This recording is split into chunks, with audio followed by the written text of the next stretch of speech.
신앙개조 4조를 봅시다. 신앙개조 4조. 신앙개조 4조를 보겠습니다. 그래서 한번 읽어보죠. 황자인 자매님이 신앙개조 4조를 한번 읽어보세요. 여기 뒤에 있어요. 경전하는 데서 뒤에. 우리는 복음의 첫째 되는 원리와 의식은 첫째 주 예수 그리스도를 믿는 신앙, 둘째 회개, 셋째 죄사함을 위한 신수로서의 침례, 넷째 성신의 은사를 위한 안수를 이루는다. 감사합니다. 이 사조는 암송하시는 게 좋습니다. 사조는 여기 보면 우리는 복음의 첫째 되는 원리와 의식은 첫째 주 예수 그리스도 믿는 신앙, 둘째 회개, 셋째 죄사함을 위한 침수로서의 침례, 제사, 성신의 은사를 받기 위한 뭡니까? 성신의 은사를 위한 안수를 이루는다. 침례의 정의가 어떻게 되죠?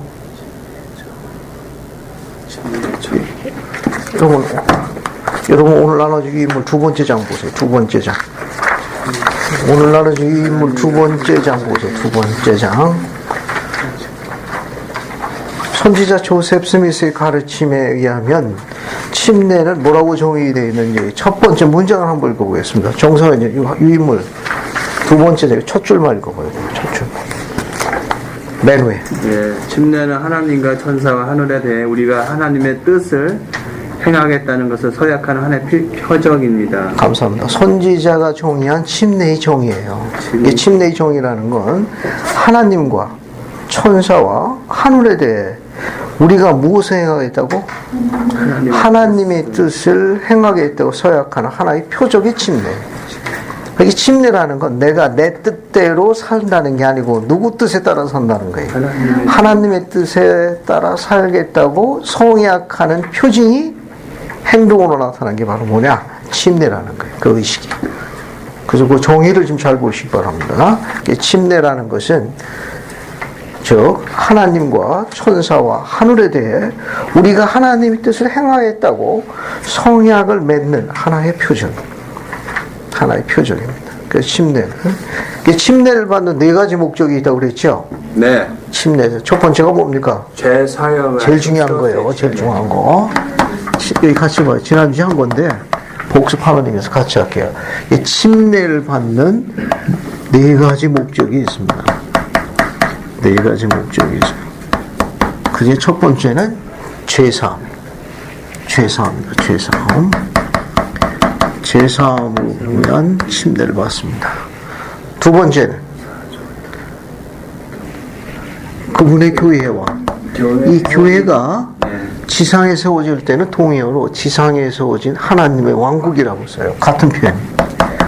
지상에 세워진 하나님의 왕국이라고. 하나님의 왕국. 그러니까 교회하고 지상에서 하나님의 왕국이 뭐가 되느냐? 교회 회원이 되는 거예요. 교회 회원. 교회 회원이 되는 거예요. 이렇게 왕국 백성이 되는 거예요. 그 다음에 어느 왕국의 허락을 받는 거죠? 회의왕국. 회의왕국의 허가를 받는 거예요. 우리가 침례받는 것은 어느 왕국을 가기 위해서다? 회의왕국에 더 침례받는 것이지 달이나 별의 왕국도 침례받는 건 아니에요. 그러면 중요한 게 또 뭐가 하나 있죠? 어떤 문이 오픈되죠? 개인적인 성결의 문이 열리는 거예요. 개인적인 성결의 문이 열립니다. 예, 개인적인 성결의 문이 열리는 그 도움을 주는 매개체가 뭐냐면 우리는 복음의 첫째 되는 원리와 의식은 첫째가 뭐죠? 주 예수 그리스도를 믿는 신앙. 둘째가 회개. 셋째가 제사함을 위한 침수로서의 침례. 제사가 네 개가 뭡니까? 됐잖아요. 성신의 은사를 위한 안수에. 예, 성신의 은사와 관계있는 거죠. 성신에 의해서. 성신에 의해서. 성신에 의해서 개인적인 성결의 문이 열리는 거예요. 그래서 침례 받으면 권세 있는 자에 가지고 교회 회원됨을 확인하고 난 다음에 그에게 성신 은사를 가질 수 있도록 권세 있는 자에 무엇을 통해서 옵니까? 그 성신의 은사는 안수리를 통해서 오는 거예요. 즉 권세 있는 자의 안수례를 통해서 성신의 은사가 주어지는 거예요. 예. 성신의 은사는 권세 있는 자의 안수에 의해서 주어지는 거예요. 성신의 은사는 지난주에 언급한 거 잠시 지금 복습하고 있습니다. 권세 있는 자의 안수에 의해서 성신의 은사가 주어져요. 또 그래서 그가 성신의 은사라는 건 성신을 동반할 수 있는 권리를 이야기하는 거. 동반할 수 있는 권리 이야기예요. 그 교회 회원이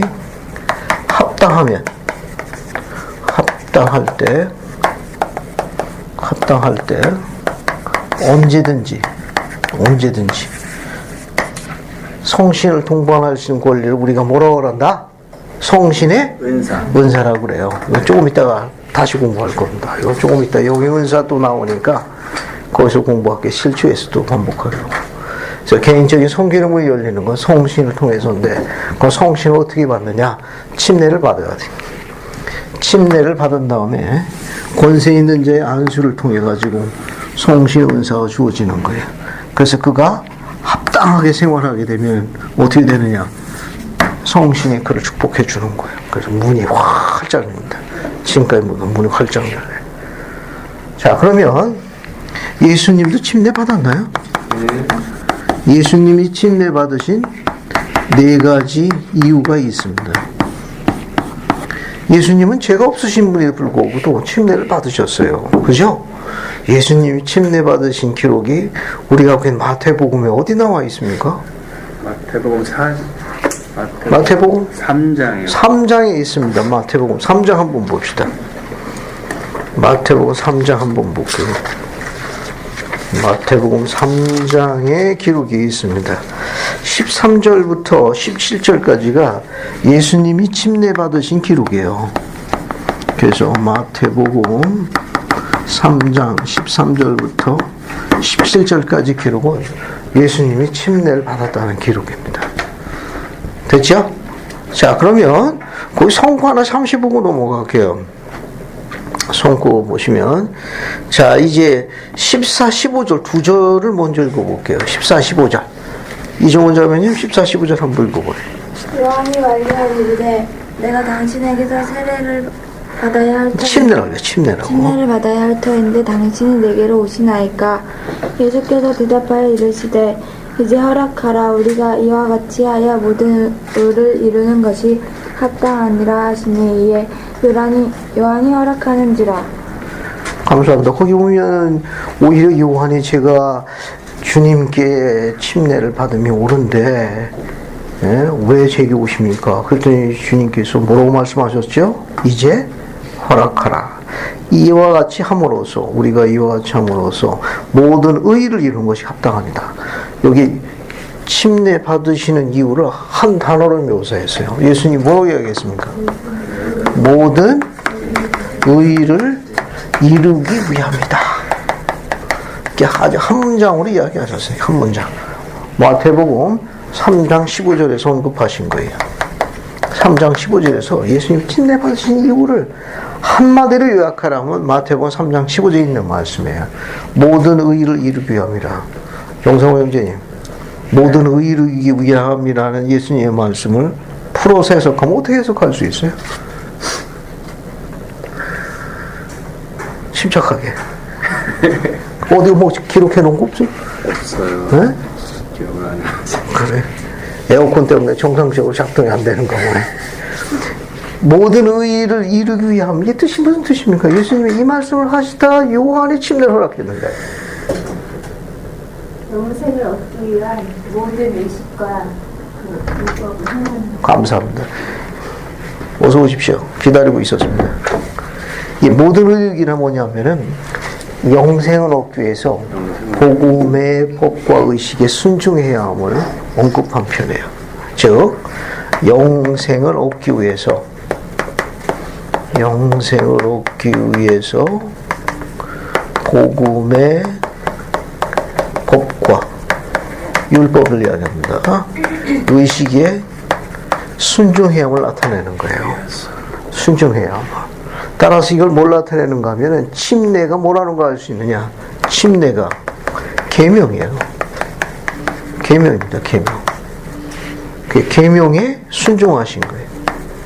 예수님이 침례를 허락하라고 그랬거든. 영생을 얻기 위해서.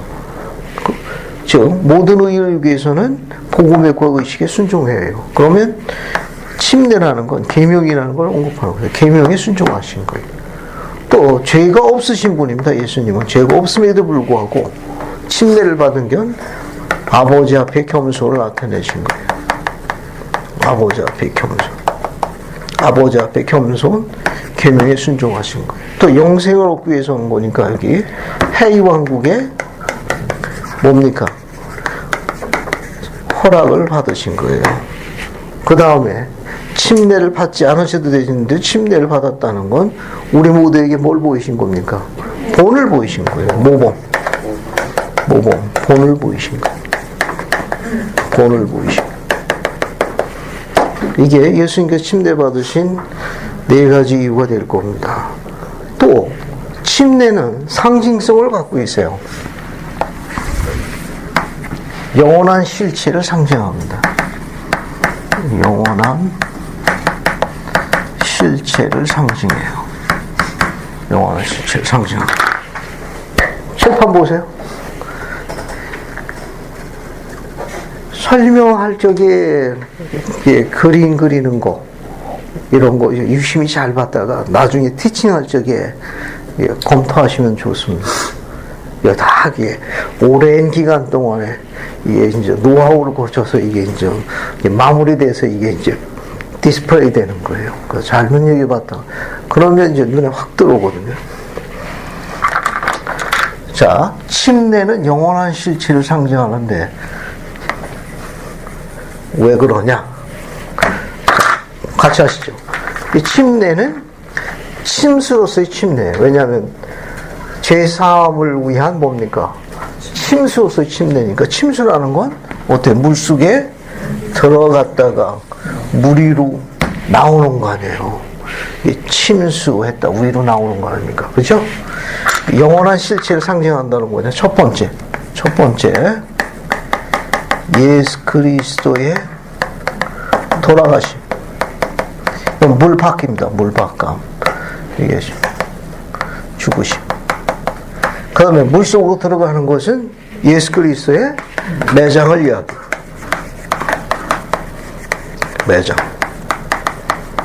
매장을 이야기합니다. 그래, 물 위로 올라오는 건 뭘 나타내요? 예수 그리스도의 부활을 상징하는 거예요. 예수 그리스도의 부활을 상징하는 거예요. 이거요.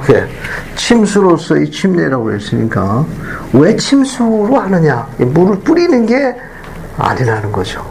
왜? 이것은 예수 그리스도의 죽음, 매장, 부활에 대한 상징이에요. 물 뿌리는 것 갖고는 이 실체를 상징할 수 없습니다. 두 번째는 또 어떤 게 있는가 하면 두 번째는 이 침수가 되는 중요한 이유 중에 하나는 새로운 탄생과 관련해 있어요. 새로운 탄생. 무슨 탄생인가 하면은 우리 교리에 의하면은 탄생이라는 건 첫 번째 탄생은 전세에서 현세로 올 적이 이루어지는 현세적 출생이 있어요. 현세적 출생이. 그죠? 어머니 모태 안에 있잖아요. 모태 안에. 그죠? 이 요소가 세 가지예요. 물, 피, 영. 알겠습니까? 이 세 가지 요소로 구성되어 있는 거예요. 그래서 현세에 와가지고 영생을 얻기 위해서 하늘나라에 들어가기 위해서는 다시 어떻게 됩니까? 다시 태어나야 합니다. 이것을 우리가 거듭남이라고 그래요. 거듭남. 그걸 개종이라고 하죠. 혹은 개심한다고. 그러려면 거듭나야 돼요. 거듭나는 것도 물, 그 다음에 영, 피, 이 세 가지 요소로 있습니다. 이 요소가 어디 포함되어 있느냐? 우리가 갖고 있는 모세서에도 표현되어 있어요. 표현이 잘 나와 있습니다. 자, 그래서 이런 새로운 탄생에 대한 하나의 이제 상징성을 갖고 있어요. 이 물은 모태 안에서 있는 걸 이야기하네. 모태 안에. 그러니까 아기가 어머니 모태니까 자궁 안에 있는 상태를 이야기합니다. 그때 전부 양수로 쌓여 있거든. 자궁 안에 있는 상태를 나타내요. 이 피는 뭘 이야기하느냐? 생명을 나타내는 거예요. 생명. 피가 있어야 살아요. 생명을 이야기합니다. 이 영은 우리 자신의 영을 이야기하는 거예요. 우리 자신의 영. 그래서 우리 자신의 영이 어떻게 되느냐? 어머니 모태 안에 있다가 육신을 입게 되는 과정을 묘사하는 거예요. 그래서 그 모태 안에 있는 거 침수로 상징하는 거예요. 자, 이제 현세로 옵니다. 이제 현세에서 출생해요. 현세로 와가지고 하늘나라로 들어가기 위해서는 다시 태어나야 돼. 다시 태어나요. 이 물은 뭘 상징해요? 그래요. 침례를 상징하는 거예요. 침례. 이 영은 성신을 상징해요. 성신의 은사를 상징해요. 침례 받을 때 성신의 은사를 받아야 돼요. 이 피는 우리 영생 얻으려면 예수님의 뭐가 필요해요? 속죄가 필요해요. 그래서 예수 그리스도의 흘리신 피가 필요해요. 흘리신 피를 상징하는 거예요. 결국이 뭐냐? 속죄를 상징하는 거예요. 속죄. 그래서 침수가 가능한 거예요. 침수만 가능하다. 이제 그 정도 보시면 되겠습니다. 하나 더 있네, 지금 생각하니까. 그러네요. 이게 두 가지가 있고, 하나는 또 뭐가 있는가 하면은, 세 번째, 물 속에서 물 밖으로 나는 또 다른 또 실체의 상징이 그게 뭐냐면 여기서 우리의 유격적인 삶. 이 유격 때문에 죄를 질 수밖에 없어요. 그래서 여기서 우리의 유격적인 죄를 장사 지내는 거예요. 물 속에서 장사 지내고 물 위로 올라올 적에는 영적인 삶으로 전환하는 거예요. 물로 전환하는 거예요. 그래서 물속에서 우리의 유격과 더러운 것, 죄를 다 씻어내는 거예요. 그래서 물속에서 이 유격이라는 건 이건 본능이라고 그래요. 본능.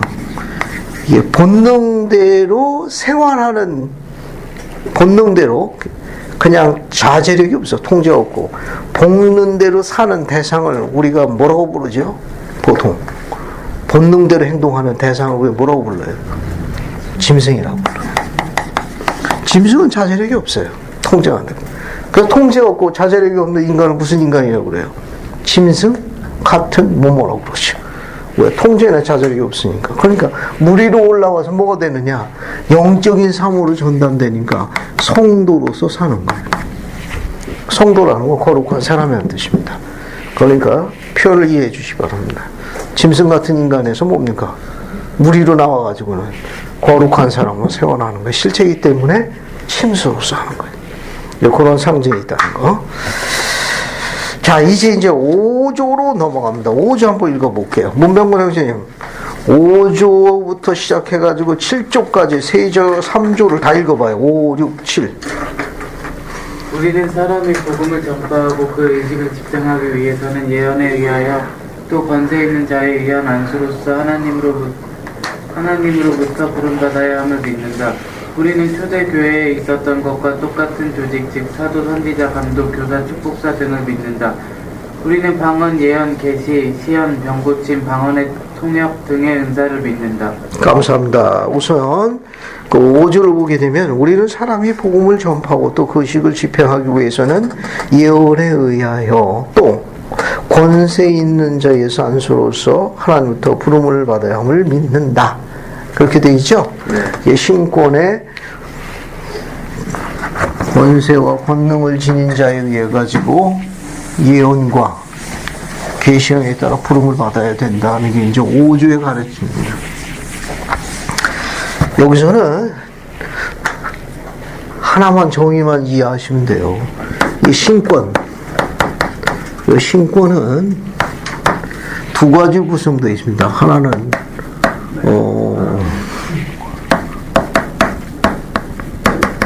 오서로티하고 파워로 구성되어 있어요. 우리 번역 지침에 따라 설명하겠습니다. 이거는 신권이라는 건 두 개를 갖고 있어요. 이 오서로티라는 거 우리가 보통 이걸 권세라고 지금 번역하고 파워를 권능이라고 번역해요.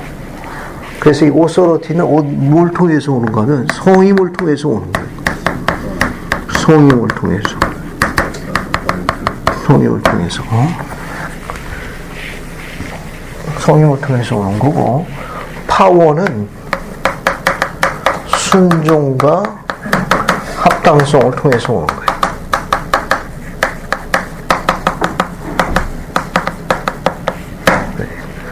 이 정의는 누가 이야기했는가 하면 보이드 패커 장로님이 하죠.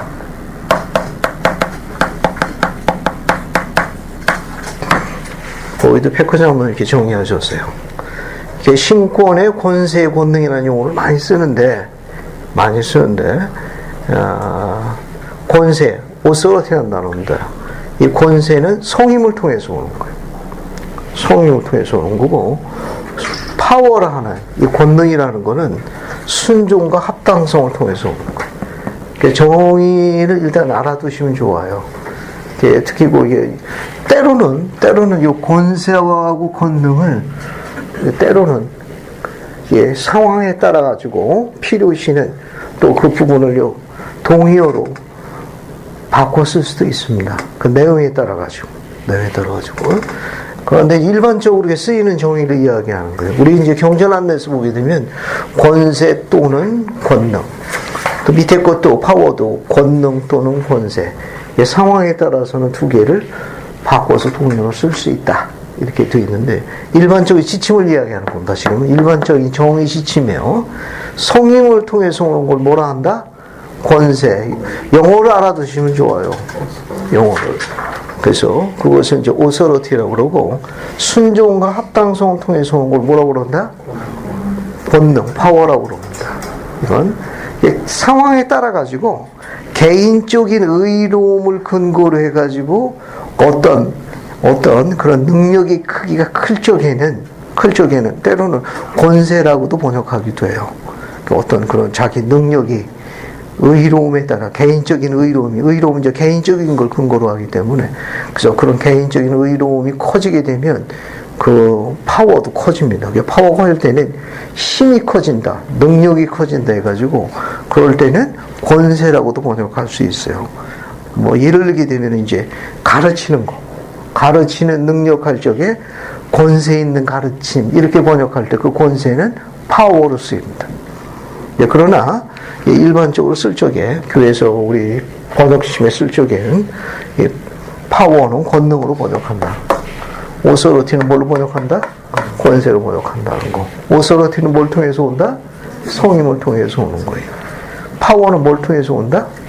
순종과 합당성을 통해서 오는 거예요. 때로는 개인적인 의로움을 근거로 해가지고 그 능력이 커져가는 어떤 힘의 크기를 나타낼 적에는 파워를 권세라고도 번역할 수 있다는 거. 그렇게 이해하시면 되겠습니다. 여기 이제 성임이 나오죠? 성임하고 성별하고는 어떻게 다르죠? 성임하고 성별하고는 어떻게 다릅니까? 이 성임은 부여하는 거예요. 부여하는 거고, 성별은 부름을 받는 거예요. 성별은 부름을 받는 거고, 성임은 지명하거나 부여하는 거예요. 어떤 신권의 권세라든지 아니면 직분에 지명하거나 부여할 적에는 성임이라고 그러고, 어떤 거룩한 목적으로 해가지고 택함 받아가지고 부름에 임명되는 거, 그런 건 성별이라고 그래요. 그 부름과 관련 있는 건 성별이고, 권세나 직분에 의해 가지고 부여해 주는 것은 전부, 권능선에서 부여해 주는 것들은 전부 성임이라고 그래요. 예를 들어서 이 주제에서 신권을 성임해 주고 그렇죠. 또는 교회에서 보조조직 회장으로서 숭배를 해주고. 지금 이해하시겠습니까, 지금? 이 직분이라는 거는 예를 들면은 아론 신권의 집사, 교사, 제사가 다 직분이에요. 멜기대 신권의 장로 직분, 그죠? 대제사 직분. 그 직분을 지명하거나 부여하는 건 전부 성임에 해당되는 거지만 보조직에 보게 되면은 부름이 있잖아요. 상호보조 회장, 뭐 청남 회장, 주일학교 교사. 거기는 뭐가 되는 겁니까? 부름에 임명되는 거니까 성별이라고 해요. 성별. 혹시 도움이 되셨습니까? 아직 제일 적절한 설명이에요. 설명 좋은 설명해 주셨네. 이거 신권에 관련되어 있는 직분은 전부 성임이 되는 거고 부름에 관련되어 있는 것은 성별로 보시면 돼요. 이거는 이거 적어놨는데 여기 인물 여기 중간 보세요. 여기 중간에 적어놓은 거 있습니다. 여기 중간 보세요. 여기 중간 보시게 되면 거기 적어놨네요. 권세 오서러티 해가지고 성임을 통해서 온다. 그죠? 밑에 권능 파워는 순종과 합당성을 통해서 온다. 보이드 K 패커. 그 다음에 옆에 성임 화살표에 따라가세요. 경전 안내서 142쪽에 권세 또는 직분을 지명하거나 부여하는 거. 이 직분은 이제 신권의 직분을 이야기합니다. 그 신권의 직분에 지명되거나 부여할 때는 성임이 나온다는 거. 그 다음에 옆으로 화살표 쭉 따라가 봐요. 또 뭐가 있습니까? 성별이라고 나와 있죠. 성별, 세팅업, 바트라고 그래가지고 경전하면서 139쪽에 있습니다. 거룩한 목적에 선택돼 부름에 임명되는 거. 여러분 일반적인 부름에 임명되는 거. 그렇게 이해하시면 되겠습니다. 자, 오늘도 간단하지만 중요한 설명한 거예요. 이거는 때로는 이제 권세와 권능, 특히 파워 같은 경우는 권능으로 보여되지만 개인적인 의로움에 근거해서 힘이 어떤 능력이 커질 경우에는 때로는 권세라고도 번역할 수 있다는 거. 그 정도 보시면 되겠어요. 그 다음에 이제 6조에 가게 되면 사도라고 나오죠. 사도는 어떤 분을 사도라 합니까? 간단하게. 어떤 분이 사도예요? 그냥 간단하게 한번 정리해 보세요. 사도. 그렇죠. 예수 그리스도의 특별한 증인이죠. 뭐에 관한 특별한 증인입니까? 근데 특별한 증인인데 뭐에 특별한 증인이에요? 부활에 관한. 부활과 그분의 신성에 관한 특별한. 예수 그리스도의 부활과 그분의 신성에 관한 특별한 증인들 우리가 총칭해서 뭐라고 그런다? 사도를 보내심을 받은 자라는 뜻입니다. 자, 그 다음에 선지자라고 나오죠? 네. 자, 이 선지자 공부한 거 다시 정리해 봅시다. 7번 보세요. 같이 합시다. 선지자, 선견자, 계시자를 우리가 지지하잖아요. 그죠? 앞에 보세요. 앞에. 제 설명이 더 빨라요. 예, 선지자, 선견자, 계시자를 우리가 이제 해마다 이렇게 지지하잖아요. 그죠? 근데 우리는 선지자일 경우에는 토마스에서 몬슨 회장님은 이야기하지 않습니까? 그죠? 예를 들면 뭐 선지자 조셉 스미스 이렇게 보통 하나로 호칭하지 않습니까? 그런데 나누는 건 선지자, 선견자, 계시자로 나눠서 지지를 하는 거예요. 예, 이 선지자의 일반적인 정의는 뭐냐면은 이미 알려진 진리를 가르치는 교사 역할을 하는 겁니다. 알려진 진리를 가르치는 교사요. 알려진 진리를 가르치는 교사입니다. 어떤 새로운 것보다는 이미 알려진 일을 분명하고 명백하게 가르치는 교사가 선지자의 주요 역할로 알려져 있어요. 이 선견자라는 것은 알려지지 않은 것, 감추인 진리를 드러내는 자입니다. 그걸 감지하는 자예요. 이거는 감추인 거예요. 선견자라는 거. 감추인 진리를 감지하거나 드러내는 자입니다. 드러내는 자예요. 우리가 선견자라고 그래요. 또 선견자는 고대부터 뭐 특별한 무슨 도구를 갖고 있는 자를 또 부르기도 했습니다. 그걸 통해 가지고 숨겨진 감춰진 진리를 드러냈거든요. 그 도구가 뭐죠? 우림 같은 님이라는 번역기구입니다. 이 계시자는 새 진리를 이야기해요. 새 진리. 여러분이 좋아하는 뉴. 새 진리를 가진 자를 계시자라고 보통 이야기해요. 근데 오늘날 선지자라고 이야기할 때는 총칭한 거예요. 뭐를? 즉 알려진 진리를 가르치는 교사인 선지자 역할, 감추인 진리를 드러내는 선견자 역할, 새 진리를 가진 역할을 전부 총칭해서 우리가 뭐라고 그런다? 선지자 토마스 S. 몬슨 그렇게 이야기하는 겁니다. 됐죠? 그런데 우리가 지금 제1회 장단이 몇 분이에요? 세 분. 12사도 정원회에는 12분 합치면 15분을 우리가 선지자여 선견자여 계시자로 지시합니까? 네. 아니면 토마스 S. 몬스 회장님만 선지자여 계시자여 선견자로 지시합니까? 첫 번째. 박수 기자님이 어떻게 생각하세요? 다시 질문할게요. 근데 박자민이 한번 질문해 보겠습니다. 여기 제1회장단이 세 분이 있죠. 옆에 병관이가 도와줘. 응? 모친께서 지금 세포 분열이 일어나시는 것 같다, 지금. 그 다음에 12사도 정원에 12분, 모두 15분이 있습니다. 그죠? 제1회장단 3분하고 사도들이 12분에서 15분이요. 이분들은 우리가 모두 다 선지자요, 선견자요, 계시자로 지지하느냐? 아니다. 여기 토마스 S. 몬슨 회장님만 선지자요, 선견자요, 계시자로 지지한다. 병관이 어떻게 생각해요? 첫 번째. 다 같이 지지합니다. 15분 지지하는 게 맞는 거예요. 이해하셨죠, 박찬민님? 박찬민님은 아무래도 몬슨 회장님 개인적으로 더 좋아하시는 것 같아 질문한 거예요. 예, 다 같이 15분을 선지자요, 선견자요, 계시자로 지지합니다. 그러나 우리가 보통 교회의 왕국의 열쇠의 감리원으로서 감리의 그 열쇠를 갖고 계신 분을 지지할 적에는 어느 분만 지지한다? 토마스 S. 몬슨 회장님. 그렇게 이해하시면 되겠습니다. 그 다음에 여러분 쭉 넘어가가지고 그 다음에 교사 있죠? 교사.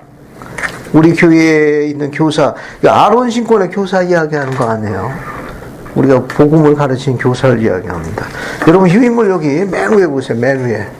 여기 우측편 맨 위에 보면은 인용문이 2개가 있습니다. 봤습니까?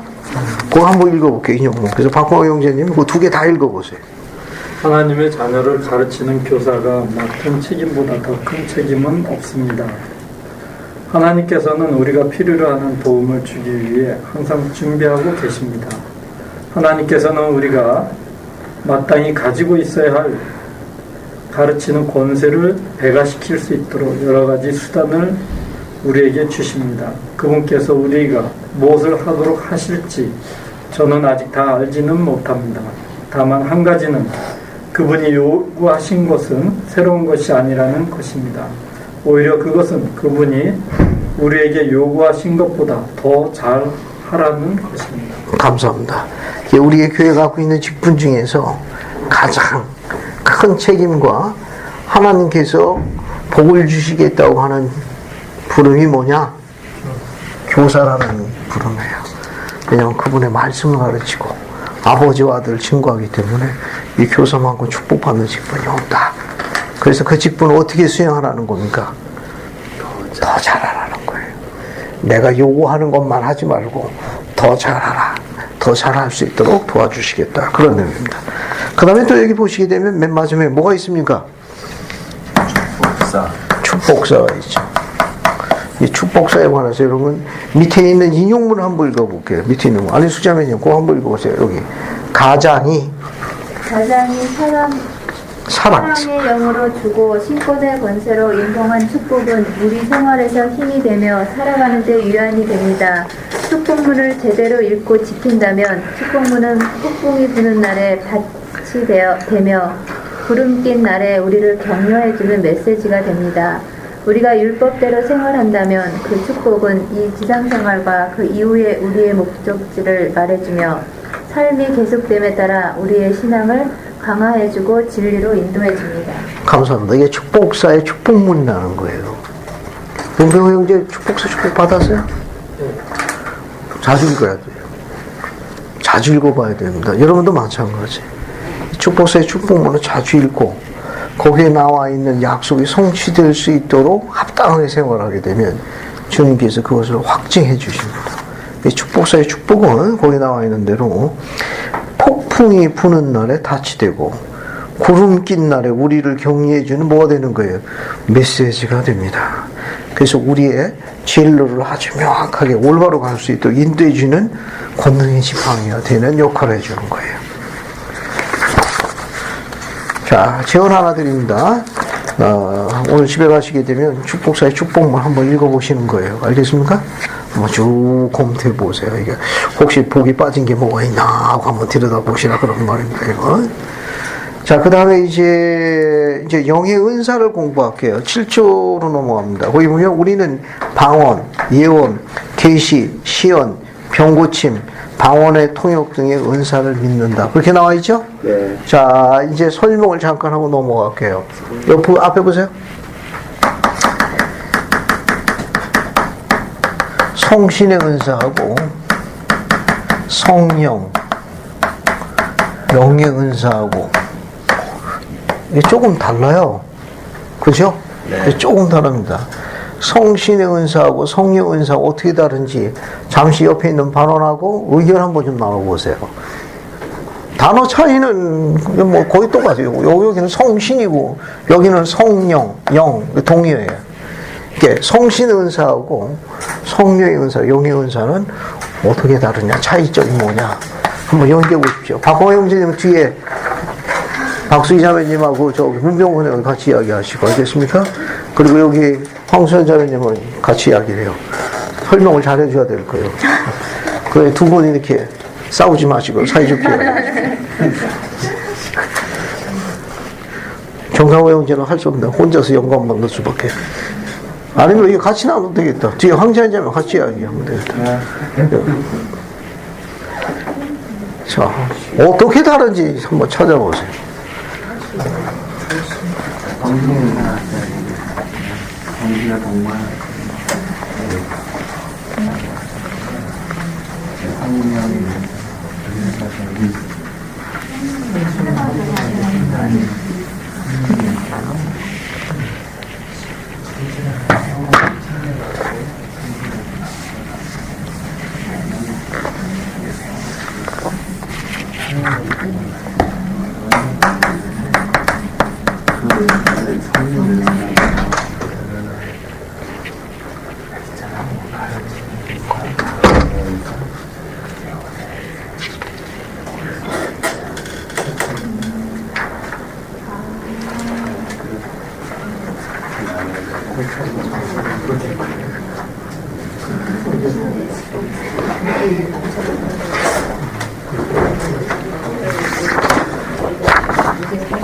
선물 마음에 들을 거야.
자, 됐습니다. 이제 앞에 보세요. 앞에 보십시오. 자, 앞에 보십시오. 좀 더 자세한 내용은 여러분 그 복음원리반에 사용하는 복음원리 교재가 있습니다. 거기 보면 이제 두 개가 아주 잘 설명을 기본적으로 잘 해놨어요. 성신의 은사하고 영의 은사는 조금 다릅니다. 조금 다. 자, 설명을 도와줄 분이 있습니까? 자원자. 지나친 겸손은 영적인 건강에 해롭습니다. 한번 설명을 도와주실 분이 있어요? 문병근 형제, 설명을 들은 대로 한번 설명을 해보지. 지금까지 들은 대로. 성령의 은사는요. 그냥 아는 대로 성신의 은사나 성령 은사나 설명하기 좋은 것부터. 그러니까 모든 사람한테 하나님의 율법대로 올바르게 생활하는 사람들이 받을 수 있고. 그렇게 율법대로 생활하는 사람한테 주어지는 건 영적인 축복을 뭐라고 하는 거예요, 그럼? 그것을. 성령의 은사, 성신의 은사. 성령 은사. 거기까지만 해. 혈색이 안 좋아, 지금. 혈색이 안 좋아. 거기까지만. 잘했어. 잘했다.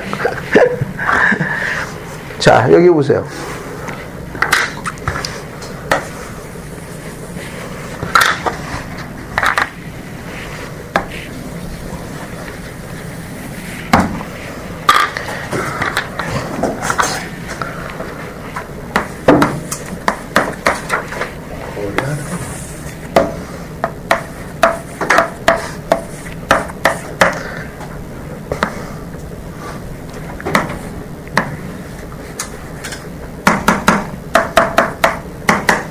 침례를 받는 거예요. 알겠습니까? 알겠어요?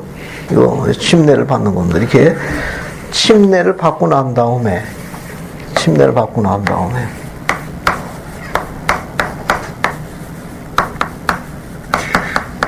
권능인자의 안수에 의해 가지고 알겠어요? 안수하는 거지. 안수하는 거예요.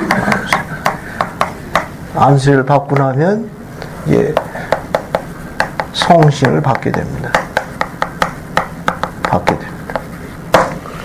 그래서 이게 성신을 받게 되는데 이때 안수에 의해 가지고 성신의 은사를 받는 거예요. 이게 성신의 은사를 받았다고 그래 가지고 성신이 자동적으로 동반되는 건 아니라는 거예요. 그래서 이제 문병관 형제가 드디어 이제 회원이 된 거예요. 그래서 주 앞에 바르게 걸어가는 거예요. 안수를 받은 다음에 성신 은사를 받은 다음에 올바르게 생활하는 거예요. 올바르게 생활하는 거예요. 그래서 아주 올바르게 열심히 걸어가는 거 씩씩하게. 알겠어요? 이렇게 올바르게 생활하면 그의 개인적인 의로움이 증거돼요. 올바르게 생활하면 개인적인 의로움이 증거됩니다. 이게 증거되면 이 개인적인 의로움에 대한 증거에 대한 하늘에서 보상을 해줘요. 보상을 해줍니다. 축복해준다 그런 말입니다. 그때 여기 문범 형제가 그 어떤 소망이나 이루고 싶은 그런 강한 소망이 있어요. 그 소망을 헤아라시고 그 소망을 이룰 수 있는 어떤 특별한 영적 능력을 허락해 줍니다. 이 능력을 우리가 영의 은사라고 그래요. 영의 은사. 성신의 은사는 안수리에서 주어지지만 영의 은사는 개인적인 거예요. 개인적으로 의로워가지고 소망하는 바가 있는 거예요. 그것을 이루기 위해서 그것을 계속해서 이렇게 생활하게 되면서 그 소망을 성취해서 계속 이렇게 생활하게 되면 그 일을 이룰 수 있는 그 어떤 특별한 영적 능력을 허락해 줘요. 그런 영적인 능력이 여러 가지가 있습니다. 그래서 여러 개를 소유할 수도 있고 하나 소유할 수도 있고 그런 것을 우리가 전부 영의 은사라고 해요. 혹은 성령의 은사. 우리가 갖고 있는 경전에 몇 가지 예가 좀 나와 있어요. 혹시 자매님께서요, 네. 장로교에서 개종을 하셨는데 장로교회 목사님이 그 많은 능력을 갖고 있대요. 그것을 어떻게 봐야 되는지, 혹시 성령의 은사로 볼 수 있는지. 좋은 질문입니다. 제가 지금 설명을 한번 계속하면서 이어서 설명을 할게요. 이거는. 자, 이제 우리가 가지고 있는 부분에 대해서 설명을 잠깐 하겠습니다. 여러분이 참 맨 앞장 보세요. 맨 앞장. 맨 앞장을 보세요. 맨 앞장을 보십시오. 맨 앞장을 보시게 되면은 앞에 뭐가 나와 있습니까? 여기 중간 부분에 예라고 나와 있죠. 예. 봤습니까? 그 예를 보게 되면 방언의 은사, 방언을 통변하는 은사, 그 다음에 번역하는 은사, 지혜의 은사, 지식의 은사. 그럼 또 뭐가 있습니까? 예수가 하나님의 아들임을 아는 은사. 그 다음에 다른 간증을 믿는 은사. 그 다음에 예언의 은사. 그 다음에 병고침의 은사. 이거 말고도 이제 다양한 게 굉장히 많아요. 여기 뭐 이렇게 나와 있는데, 모로나에서 10장 한번 볼까요? 모로나의 10장 한번 봅시다. 참조로 설명할게요. 그리고 박수기자님 질문을 같이 한번 연구해 봅시다.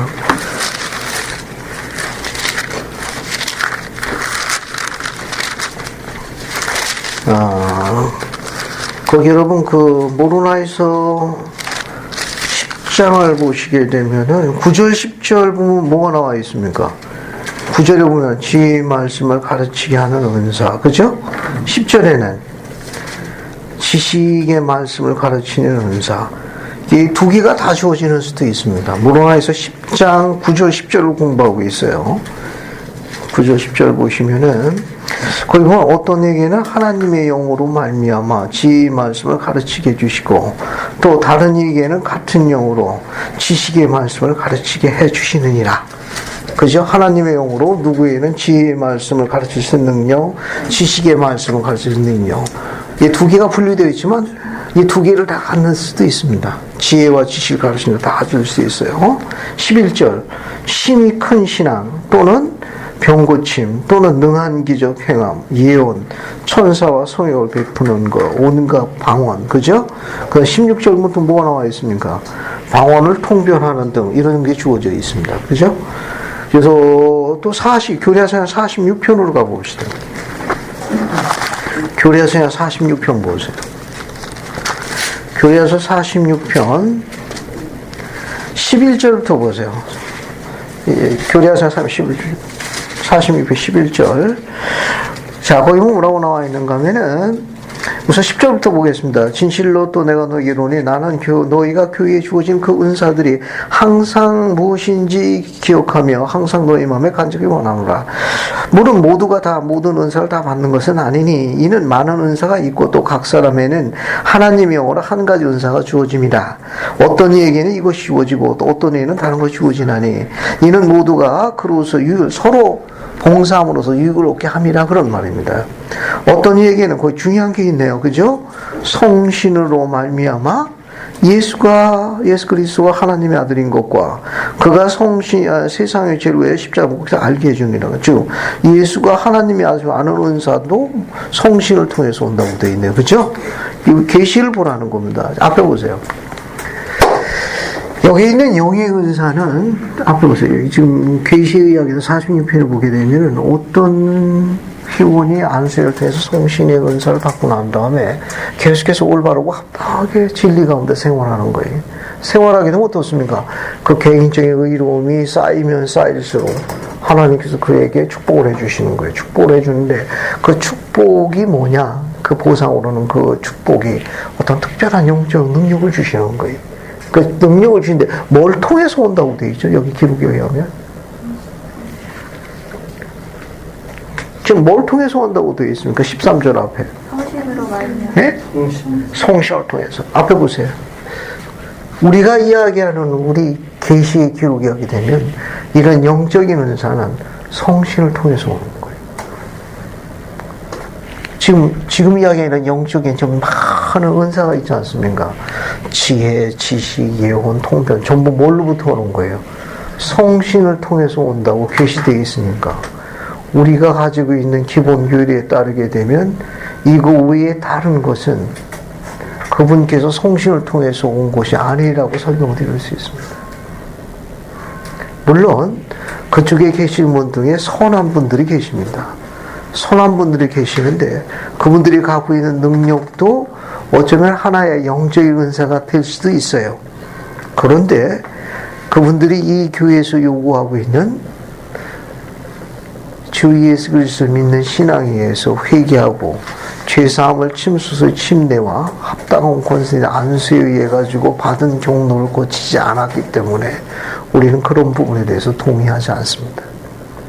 물론 그분들이 비록 다른 형태의 조직에 있기 때문에 다 그렇다고 이야기하는 건 아니에요. 일부 선한 영들에게는 다른 영의 인도가 있을 수 있습니다. 성신 말고 소위 그리스 빛이라 하는 하나님의 영이 그들을 축복할 수 있는 가능성은 있는데 지금 우리가 얘기하는 이런 기본 교리에 따른 이런 축복된 원리는 이 경로가 맞습니다. 이 경로가 맞아요.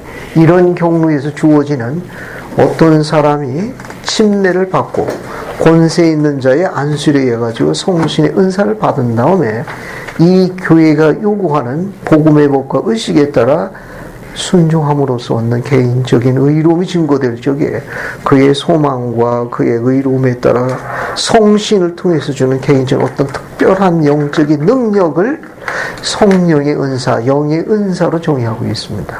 우리는 이쪽 부분에 대해서 설명을 하고 있기 때문에 다만 성신을 통해서 오는 이것 말고도 또 다른 의미의 하나님의 영, 소위 그리스 빛에 해당되는 영은 모든 사람들이 고루고루 주신다고 이야기하셨기 때문에 그쪽에서도 의롭게 생활하는 선한 영들이 있을 수 있습니다.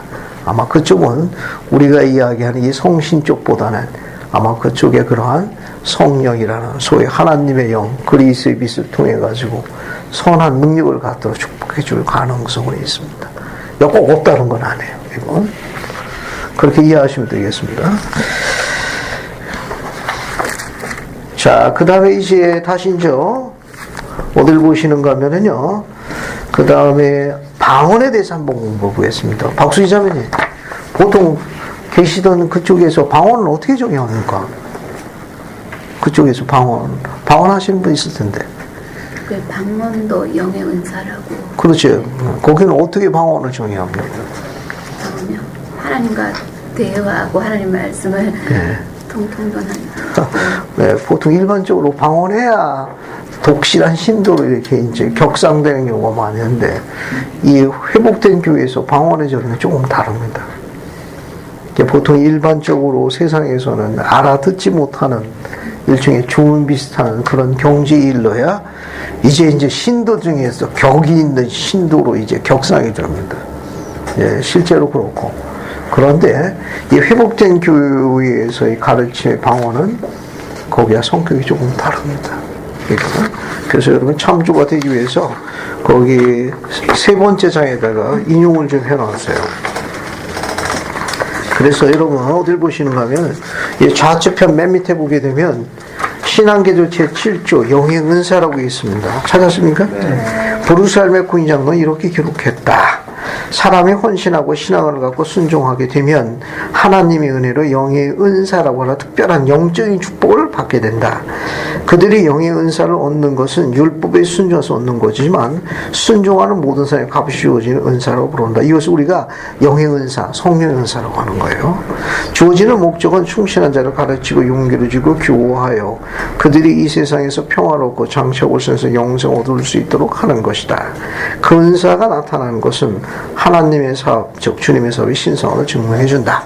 옆으로 갑니다. 우측편 맨 위에 브루스알 맥풍교 장로는 방언의 은사와 방언을 통변하는 은사에 대해 이렇게 가르치고 있다.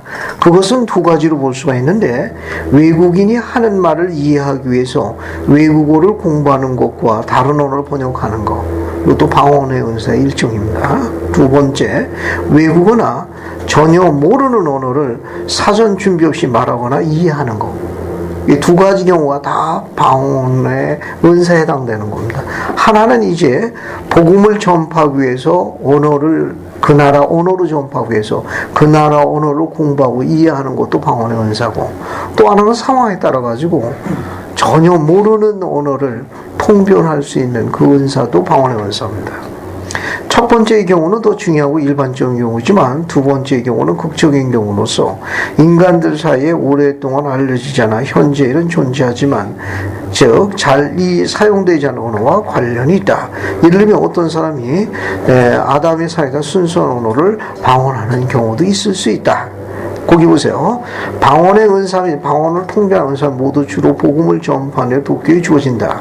선교사들은 그들이 봉사하는 지역의 언어를 배우며 때로는 잠시 동안이지만 그들에게 공부를 하거나 이해하려고 애쓰지 않는데도 가르치고 이해할 능력이 주어지기도 한다. 이렇게 능력을 받을 수가 있습니다.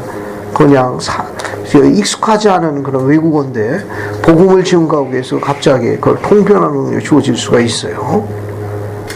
밑에 거 보세요. 이 밑에 게 주의할 점입니다. 그 마지막 문단 거. 거기 보면 방언과 그것을 통변하는 자는 가장 위험하고 또 하나님의 은사 모든 은사 중 가장 쉽게 모방할 수 있는 것이기도 하다.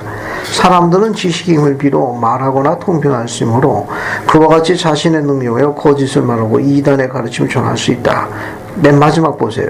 루시퍼는 그의 제자들에게 악마들이나 아는 횡설수설 말을 사용할 수가 있다. 하나님이 이것을 모방할 수 있습니다. 아까 박수자매 이야기하셨지만 우리가 이 경로에 대해서 설명하는 이유 중에는 교회가 딱 두 개입니다. 하나는 하나님의 교회고 다른 하나는 악마의 교회예요. 따라가는 근원부터 응답을 받는데 악마의 교회는 하나님의 교회의 권능과 권세를 모방합니다. 그는 그만한 힘을 갖고 있습니다. 그러니까 만약에 그들이 그쪽을 따른다면 그들은 그쪽부터 그 은사를 받을 가능성이 높습니다. 물론 들으면 섭섭하다고 하겠지만 그러나 교리는 분명해요. 특히 여기서 보게 되면 아담의 언어로 사용하는 독특한 언어를 사용할 수가 있는데 그럴 경우에 그것이 하나님으로부터 왔느냐 루시퍼로부터 왔느냐 사도 그걸 어떻게 구분하죠? 지금 우리 누군가가 아담어로다가 지금 방언을 했다. 예를 들어가지고 예를 하나 들어보겠습니다. 알겠습니까? 거기 기르형 형제가 갑자기 그냥 아담어로다가 막 그냥 방언을 했어요. 그러면 기르형 형제가 그게 하나님으로부터 난 건지 루시퍼의 사주에 의한 건지 그거 어떻게 알 수 있습니까? 옆에서 통역해주는 사람이 있을 경우에 할 수 있는 거예요. 감사합니다. 선지자 조셉 스미스는 극히 이례적이라고 하겠습니다. 극히 이례, 거의 드문 경우인데 만약에 그런 경우가 있다면 우리 가운데 누가 하나님의 감동하심을 받아 지금 기르 형제가 한 것을 박광호 형제님이 지금 기르 형제가 하는 그 방언은 예수가 그리스도 하나님의 아들이며 그분이 십자가에 돌아가서 부활했다는 걸 증거하신 겁니다라고 해석을 해줘야 돼요. 만약에 그렇지 않으면 그것은 하나님 것이 온 것이 아니다. 아시겠습니까?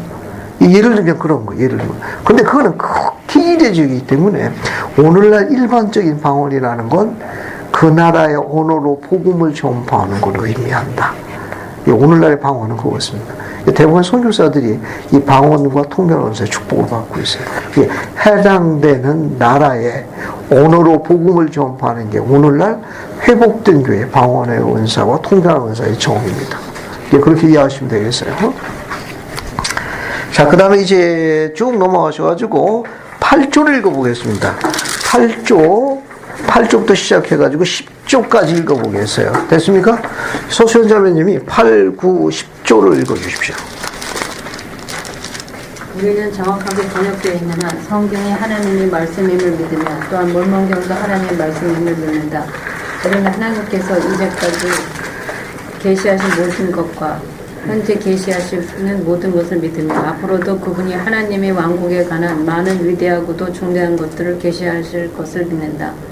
우리는 이스라엘이 문자 그대로 집합하고 그 10지파가 회복될 것과 시온 새 예루살렘이 미대륙에 세워질 것과 그리스도께서 친히 지상에서 다스리실 것과 땅이 새로워지고 낙원의 영광을 받게 될 것을 믿는다.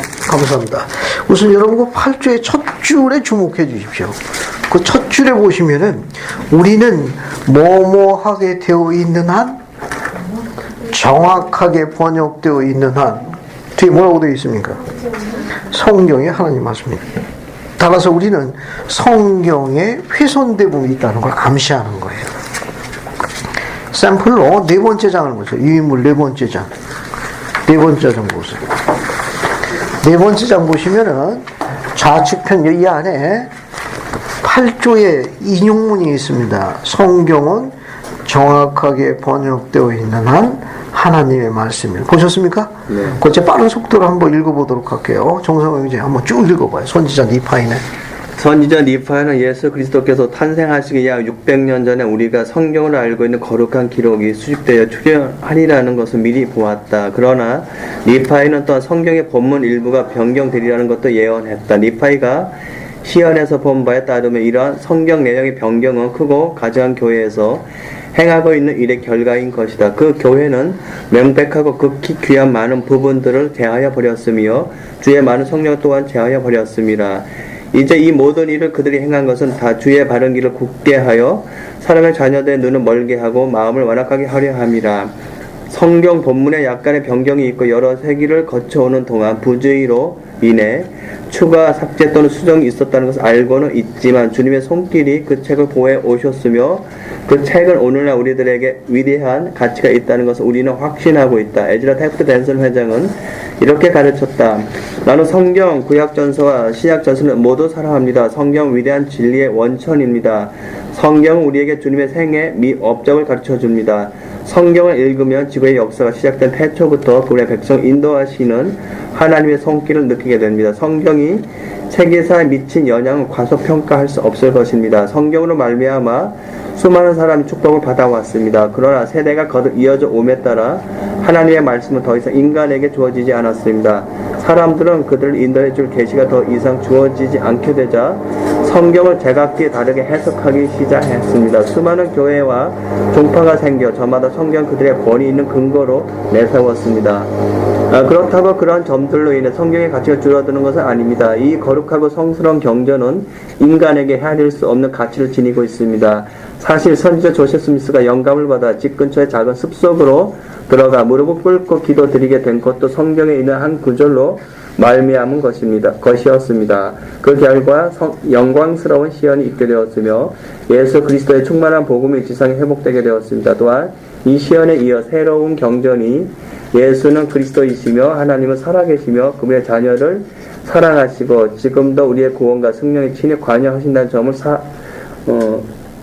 사악한 세상에 증거하게 되었습니다. 감사합니다. 아주 읽느라고 애쓰셨어요. 이게 성경이 정확하게 되어 있는 한 하나님의 말씀입니다. 그 성경이 우리가 갖고 있는 부분 중에 명백하고 귀중한 그런 주님의 가르침이나 진리나 교리가 훼손되어 있다는 걸 암시하고 있는 내용입니다. 그래서 뭐가 필요하냐? 계시가 필요한 거예요. 끊임없는 계시가 필요한 거예요. 옆에 걸로 넘어가요. 옆에 가운데 거 보세요. 12사도 정원에 흉물이 있을 당시 제임스 파울 장로는 이렇게 말씀했다. 그것도 한번 읽어보겠습니다. 그 내용 쭉 아는 사람이 한번 쭉 읽어보세요. 밑에 거 다 읽어보세요. 두 문단입니다. 이처럼 계시가 계속해서 교회에 주어집니다. 일세도 유럽 회장은 다음과 같이 말씀했습니다. 이러한 권능은 전능하신 하나님의 가슴 속에 있으며 그분의 종들인 선지자들이 매일 시온을 건설하기 위해 그것이 필요할 때마다 그것을 그들에게 주고 계십니다. 이것은 교회가 그 사명을 완수하기 위해 필요한 것입니다. 그것이 없다면 우리는 실패할 것입니다. 우리는 선지자, 계시자들이 완전 무별하다고 말하는 것은 아닙니다. 그러나 저는 이분들과 함께하면서 그들의 가장 큰 소망이 하나님 아버지의 뜻을 알고 행하려는 것임을 알게 되었음을 겸손히 말씀드립니다. 이 교회의 가장 높은 평유에 앉아 영감이 주어지고 결정이 내려질 때 참여하는 분들은 이 빛과 진리가 인간의 지적 능력이나 사고 능력을 초월한다는 것을 알고 있습니다. 이러한 심오하고 거룩한 느낌들은 하늘로부터 이슬처럼 내려와 개별적으로 그리고 집단적으로 그들에게 주어지게 됩니다. 그렇게 영감받았기 때문에 우리는 완전한 단합과 일치를 볼 수 있습니다. 하나 더 보시죠. 제임스 탈메이지 장로는 이렇게 기록했다. 경전의 정경에는 아직도 많은 것이 포함되어야 한다. 아직도 많은 계율과 교훈이 첨가되어야 한다. 지금까지 계시된 어떠한 계시보다 중요하고 영광스러운 계시가 첨가되어야 하며 교회에 주어져서 전 세계에 공포되어야 한다. 감사합니다. 그래서 우리는 지속적인 계시의 중요성을 강조하고 있다. 이것이 일반 세상의 교파와 다른 가장 큰 차이는 뭐냐? 계시입니다. 우리는 살아계신 선지자에 의해서 그분의 가르침이 계속해서 이 하나님의 세워진 왕국에 주어진다는 걸 믿고 지지하는 그 차이점을 언급한 겁니다. 그 다음에 이제 뭘 보시는가 하면 10조를 보시게 되면 신한계 10조를 보세요. 우리는 이스라엘이 문자그들 집합하고 이스라엘 집합입니다. 그 10지파가 회복될 것을 믿는다. 이제 이스라엘이 집합하기 위해서는 먼저 분산돼야 돼요. 왜 분산됐느냐? 여러분 유인물 5쪽을 보세요. 유인물 보면은 이스라엘 분산에 대한 유인물이 거기 있습니다. 자, 유인물 보면은 화살표로 크게 4가지가 있어요. 이게 이스라엘의 분산입니다. 이게 크게 첫 번째 화살표 보게 되면 주전 721년 아수르로 끌려간 10지파가 있습니다. 이게 이제 이스라엘 북왕국을 이야기하는 거예요. 그 밑에 거 보면 주전 586년 느부갓네살에 의해 바벨론에 끌려간 유다 왕국. 그러니까 이게 뭡니까? 남왕국을 이야기하는 거예요. 남왕국은 주전 580년에 느부갓네살은 바벨론입니다. 바벨론의 느부갓네살에 의해서 포로로 끌려갔습니다. 그 다음에 세 번째 화살표 보세요. 세 번째 화살표는 주전 586년에 리아야 그의 후손이 이렇게 나와 있죠. 그러니까 이게 멸망합니다. 그 남왕국이 멸망했을 적에 주전 약 600년 뒤에 누가 나오죠? 리와야 그 일행이 나왔다가 멸망할 때쯤에 미디로 건너가는 것이 이 화살표 이상. 그러니까 1번, 2번은 사악한 백성들을 나타내는 반면에 세 번째 그룹은 어떤 그룹이냐? 의로운 그룹을 이야기하는 것. 의로운 그룹이 미디로 건너가게 돼요. 그 다음에 이제 네 번째는 1번, 2번, 3번의 화살표시는 전부 주전에 분산된 거예요. 그 다음에 3번은 주후, 예수 그리스도께서 속죄 이후에, 돌아가신 이후에 예루살렘에서 일어난 분산 상태를 묘사한 거예요. 그래서 주후 70년 그리스도의 돌아가심 이후 이방인으로 흩어진 유대인들 이렇게 다 분산이 됐는데 신한계 10조에 보면 우리는 이스라엘이 집합하며 또 잊어버린 화살표 10지파도 집합할 것이다. 언제? 이제 오늘날 우리 재림 때 이루어지는 겁니다. 그래서 여러분 저 화살표를 한번 밑에 설명문을 보세요. 자, 이제 화살표 1번입니다. 주전 721년에 북왕국이 아수로, 즉 아시리아에 의해 포로로 끌려갔다. 열왕기하 15장 29절과 또 17장 6절에서 18, 23절을 참조하자. 경전에는 북왕국이 멸망된 이유를 어떻게 말해주고 있는가? 이스라엘은 이방인 규례를 따르고 모든 높은 산당에서 제사장 우상을 섬겼다. 이스라엘이 하나님을 믿지 않았기 때문에 그의 성역과 계명을 저버려서 분산되어 버립니다. 그래서 이제 잊어버린 10지파가 이제 생기게 된 겁니다. 근데 화살표 2, 예루살렘은 여호야긴 왕 치세 때 주전 약 600년경에 바벨론의 수중에 떨어졌다. 성전은 약탈당했으며 포로 들어온 바벨론으로 끌려갔다. 시드기야가 여호야긴 대신 바벨론의 속국의 왕으로 임명되었다. 2년 동안 유다는 짓밟히고 예루살렘은 붕괴되었으며 성전은 파괴되고 수많은 사람들이 역시 바벨론으로 포로로 끌려갔어요. 이들은 나중에 되돌아왔는데 일본은 못 돌아왔어요. 열지파는 못 돌아왔습니다. 화살표시 3. 리아의 가족은 어떤 면에서 바벨론의 분산의 일부가 되는가? 때로 이스라엘의 분산은 침략과 포로의 결과이기도 하지만 주님께서는 의로운 자를 사악한 상황에서 이끌어내시기도 했다. 리파인들은 자신이 이스라엘의 원가에서 잘려나온 집단 무리로 간주했음을 지적한다. 그래서 리파이전서 15장 12절, 19장 24절에는 의로운 가지도 분산되는 물이 포함되어 있다고 시사했습니다. 자, 이제 우리 시대에 제일 관련되어 있는 게 화살표 4번입니다. 절정의 경륜 시대에 구주께서 예루살렘이 멸망되고 유대인들이 분산되리라는 걸 예언하셨다. 이 내용은 누가복음 21장 20절에 24절에 기록되어 있습니다. 그게 네 가지예요. 예루살렘이 로마 군대에서 포위됩니다. 큰 절망과 분노의 때가 돼서 예루살렘 주민은 칼에 죽거나 포로로 끌려가서 멸망하게 됩니다. 또 예루살렘은 이방인들이 짓밟히고 유대인들은 온 세상으로 분산됩니다. 야곱은 이러한 재난이 유대인들이 주를 향하여 마음을 교만하여 가지고 저를 십자가에 못 박은 때문에 예루살렘이 임한 화라고 간증했습니다. 이게 니파이후서 10장 5절 혹은 3절서 6절에 있습니다. 밑에 거 보세요. 이 멸망의 양상은 주후 64년 로마에 대한 반란과 더불어 시작되었다. 이 디도는 로마 장군입니다. 디도 장군이 이끄는 로마 군단이 주후 70년 9월에 드디어 예루살렘을 정복했다. 셀롯 당이라고 있어요. 일종의 혁명당입니다. 셀롯 혁명당의 마지막 사람들은 마사다 요새를 주후 73년까지 고수했다. 결국 로마의 군대가 마사다 요새를 점령했을 때 근 1000여 명이 되는 유대인들이 포로로 잡히기보다는 스스로 목숨을 걸었다. 예루살렘을 표위해서 로마의 도시 엘리아 캐피톨리나를 건설하던 헤드리안 황제의 시도는 주후 132년 또 다른 유대인의 반란을 가져왔다.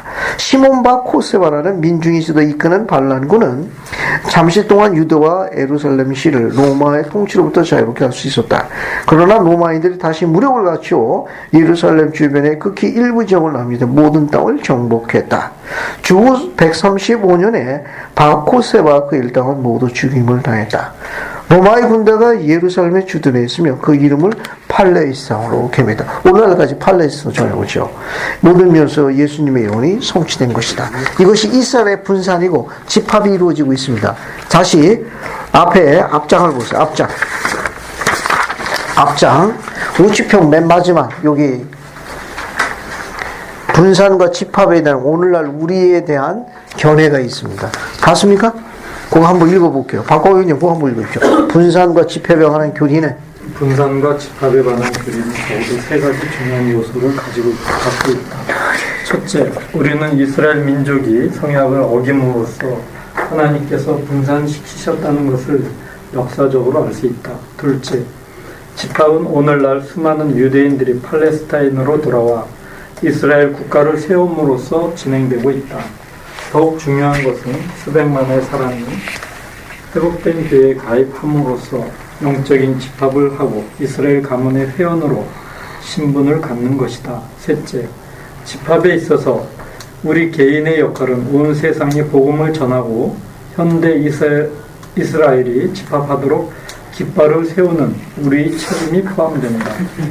감사합니다. 여러분 이거 우리 시대에 관련되어 있는 거예요. 거기 보시면 분산과 집합한 그것도 적어도 크게 세 가지 중요한 요소를 갖고 있는데 첫 번째, 우리는 이스라엘 민족이 성약을 오면서 하나님께 분산시켰다는 걸 역사적으로 안다는 지금 설명한 겁니다.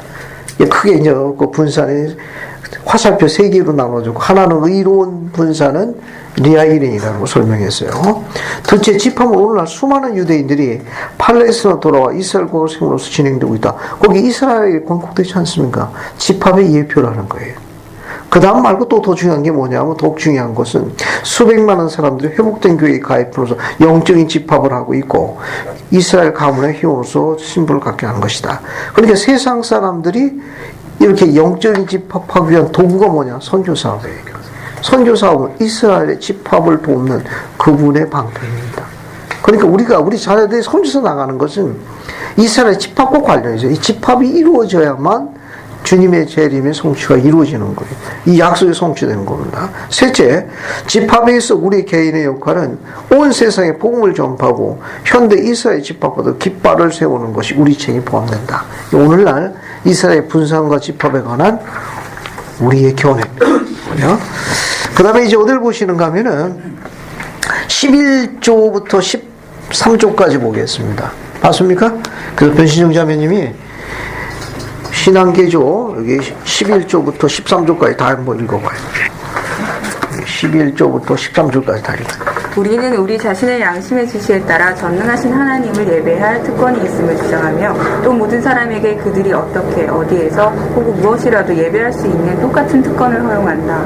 우리는 왕, 대통령, 통치자, 장관에게 복종할 것과 법률을 순정하고 존중하며 지지할 것을 믿는다.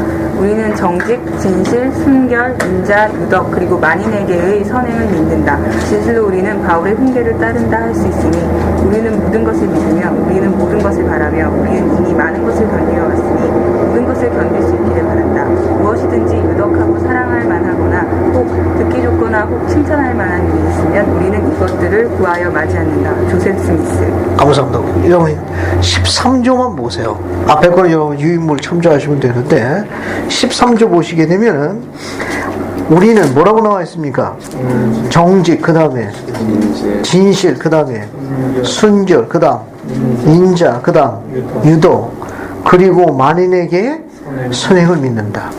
거기 제일 앞에 어떤 교급도 있죠? 정직입니다. 여러분 인용문의 6번째 장을 보세요. 맨 마지막 장입니다. 오늘 나오는 인용문의 6번째 장. 여러분 교재에도 있습니다. 교재에도 나와요. 교재에 신앙계 주체 13조 정직함이라고 있죠? 네. 찾았습니까? 그 정직함 보세요. 12사도 정원회에 회원했던 마빈 J. 애시튼 장로는 이렇게 말했다. 찾았습니까? 그거 한번 문장을 다시 보세요. 거기 거짓말하는 것은 죄입니다. 됐죠? 그거 한번 읽어볼 테니 한번 보세요. 거짓의 희생물이 된다는 건 비극입니다. 부정직과 허위 진실한 죄의 함정에 빠지는 것을 일시에 되는 것이 아닙니다. 조그만 거짓말 하나 또는 작은 부정직한 행위 하나가 점점 또 다른 부정직을 낳게 되어 결국은 기만의 거미줄에 걸려들게 되는 것입니다.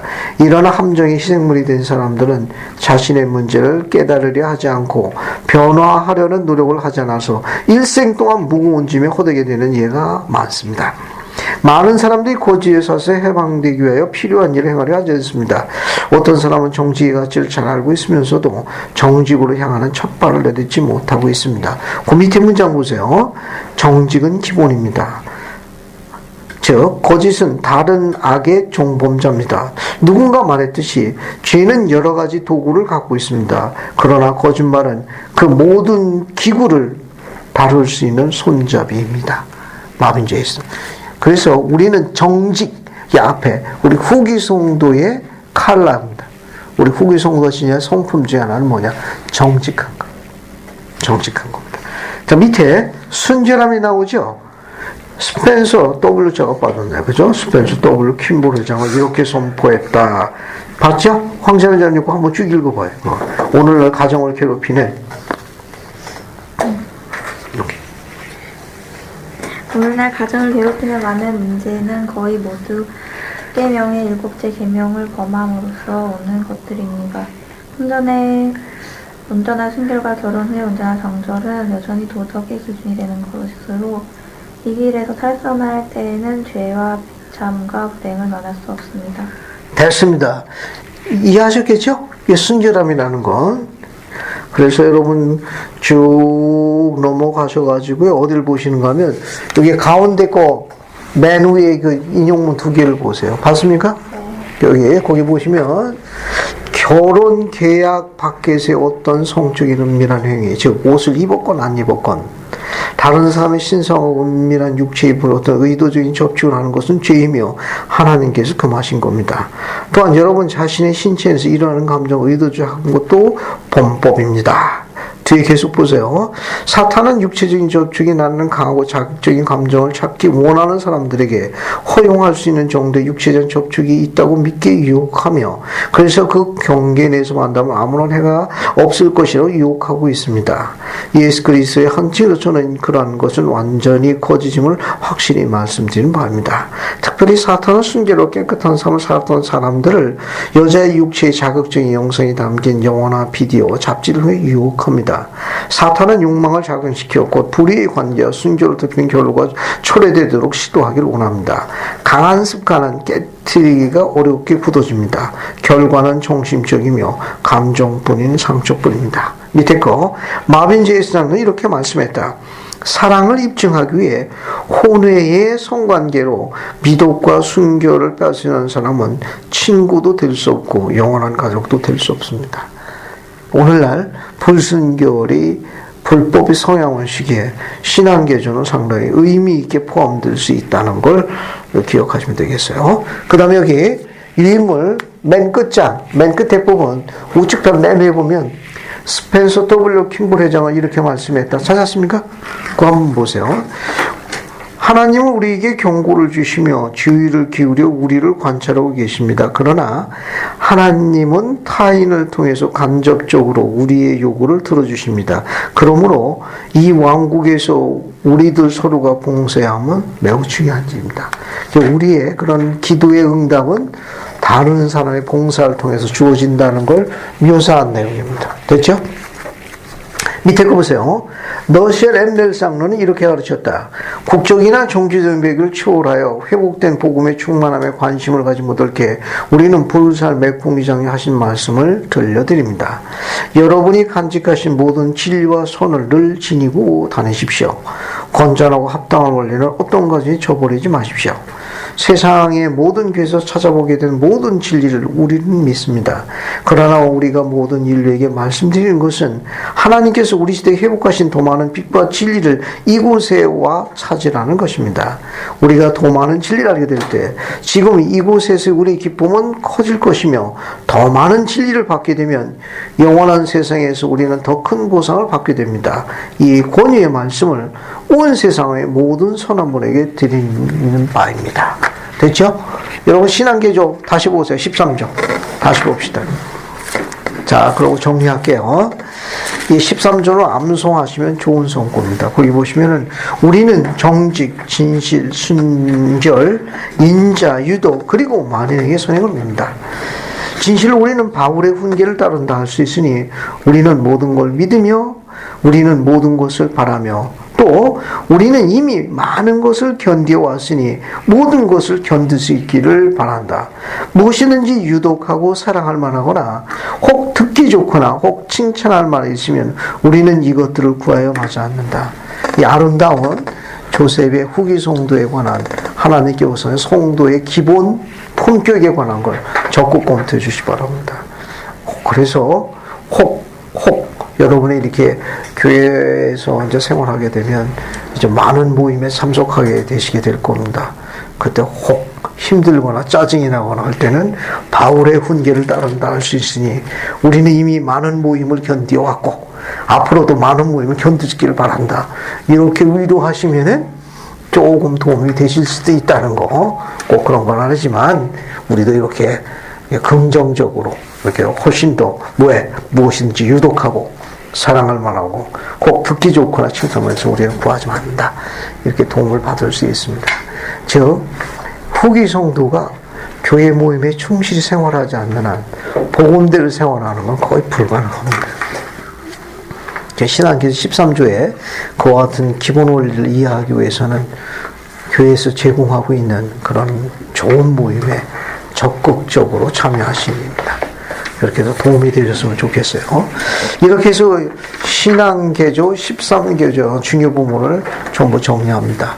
좀 더 자세한 것은 여러분 해당되는 교재에서 인용문을 읽으시면 되겠어요. 그래서 우리는 이렇게 해서 갑진준지에 나와 있는 이 대장정의 막을 드디어 맺겠습니다. 여러분 한 해 동안 신앙의 발자취 행사 준 것을 감사드립니다. 그리고 이런 부분에 대해서 계속해서 명상하시고 또 기도함으로써 소망하는 바가 성취될 수 있기를 예수 그리스도 간구합니다. 아멘. 아멘.